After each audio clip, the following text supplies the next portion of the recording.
Live from downtown Detroit, home of WDIV and Click on Detroit, Local 4 News at noon starts now. And we start with tracking storms, the heat, humidity, and a frontal boundary coming into play here. We'll talk about Wednesday storm timeline and the chance for strong to severe weather as well. And Tropical Storm Elsa makes landfall in Florida. We're tracking the conditions for you. Plus, what the storm is doing to the search efforts at the site of that condo collapse. But we do begin here at noon with Governor Gretchen Whitmer signing a bill into law that gives a big boost to schools. That story tops our news here at noon. Thank you for joining us. I'm Everard Cassamy. It releases more than $4 billion in federal COVID relief money for K through 12 schools, with much of the money going directly into the classroom. Local 4's Paula Tutman was there for the signing, joining us now live from Macomb Township. Paula. Hi, Everard. Good afternoon, everyone. So I'm standing in front of what it's spelled Ojibwa, but I want to say Ojibwe, but it's an elementary school in the Chippewa Valley School District, which could be considered the poster child for disparities in funding. And that's a lot of what this is all about. So the educators at the news conference today are calling this a one-time funding, unprecedented, historic, and game-changing. Everard, as you said, more than $4 billion in state surplus funding being funneled into school districts, need-based first to close the gaps in per pupil spend. So what does this mean on the ground level? And that's really what parents care about anyway. It allows for more teacher hiring, parapros, mental health workers to be hired into individual school districts while also changing the face of funding. So let's just say something as simple, for instance, as a field trip. Easy to do in Birmingham with a higher per pupil spend than a district like the one I'm in, Chippewa Valley. It actually infuses money to expand education and experiences, which really is a true feat considering all of the political discord in Lansing. We need to take the politics out of a lot of things, but especially the education of our kids. This is about critical investment in our kids, in our teachers, in our parapros, in administration, and all of the different pieces that make public education work for our children. And I'm excited about this because this pandemic's been hard. It's been hard on every single one of us.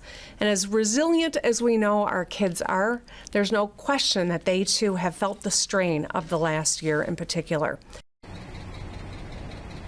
Okay, also newsworthy at this news conference, we found out that a school budget is about to be signed, and that dictates the planning for this next coming school year. Now, I actually talked to one lawmaker who said, well, we got it done on time. Well, consider this. The school fiscal budget year ended June 30th.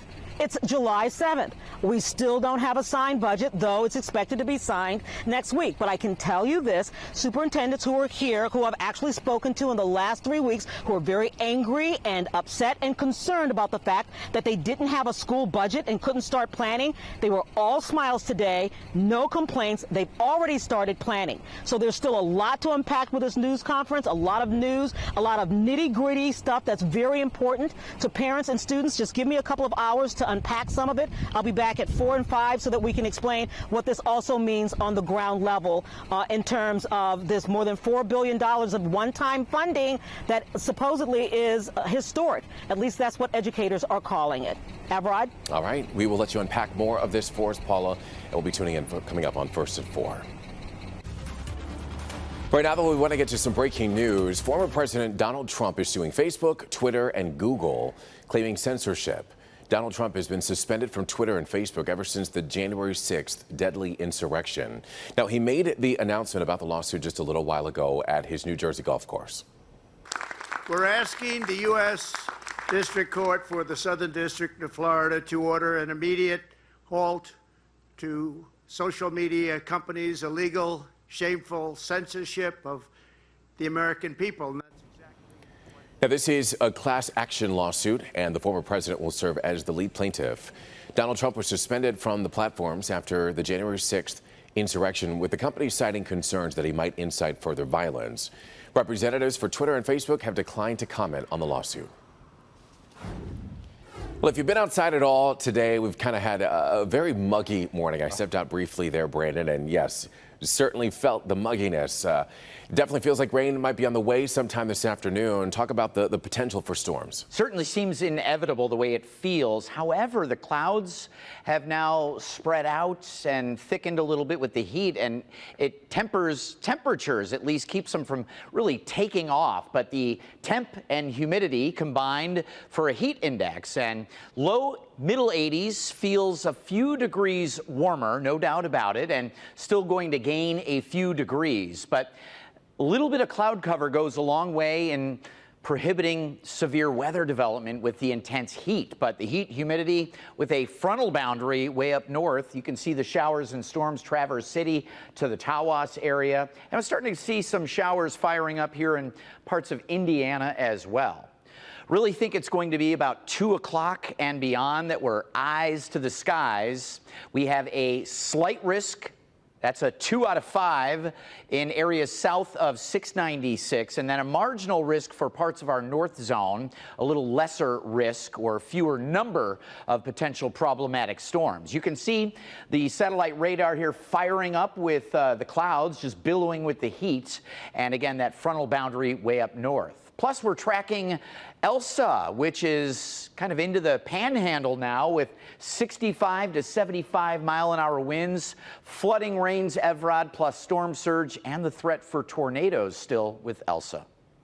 All right, Brandon, thank you. Speaking of Tropical Storm Elsa, it has just made landfall on Florida's Gulf Coast, downgraded to a tropical storm overnight, but it still hammered the Florida Keys and the west coast of the state with some pretty heavy winds, rains, and tornadoes even. It's expected to quickly move up the East Coast. Jay Gray joining us now from Clearwater Beach, Florida, with a look at some of the damage that's been done and the conditions right now. Hey there, thankfully getting a bit of a break from all the wind and rain that we saw over the early morning here. We're in a unique position right now in Clearwater, kind of at the crossroads of this storm. Behind us is Tampa, and you can see all the dark clouds, and they're still dealing with the situation there. As you move up, you can see a little bit of what the wind's done here, ripping away the awning, and you see that around the town here, and we've got some standing water. But when you look across the marina and check out the sky here, we're actually seeing a break. So what happened here overnight is we got the worst of it, and we saw the rain and we had standing water. They're dealing with flooding in Tampa. Now things easing up a bit here, and likely will, because the backside of this storm is kind of breaking apart. As the storm passes through Florida, there are some important safety precautions to remember. There are reports of flooded roads and trees down.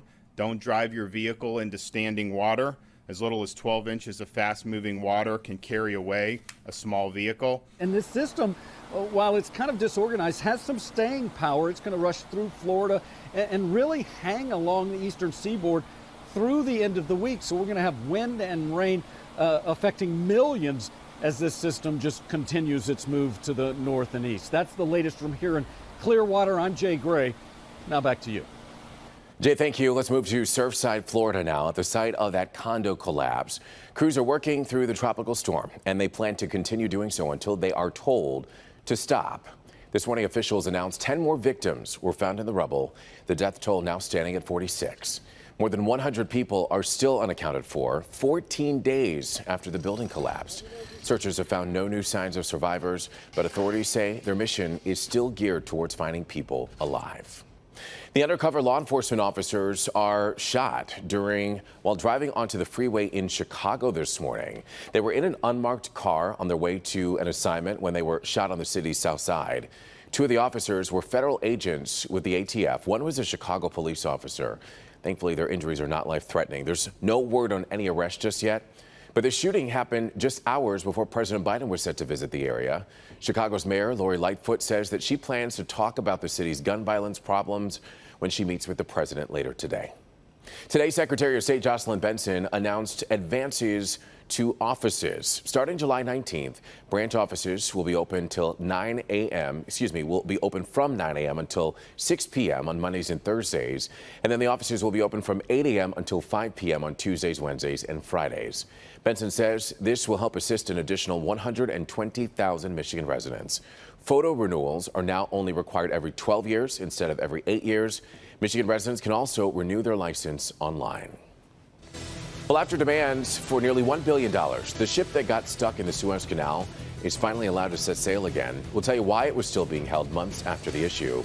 But first, Haiti's president is ambushed and assassinated in his own home. Find out what we know about the attackers next. Madame la Présidente.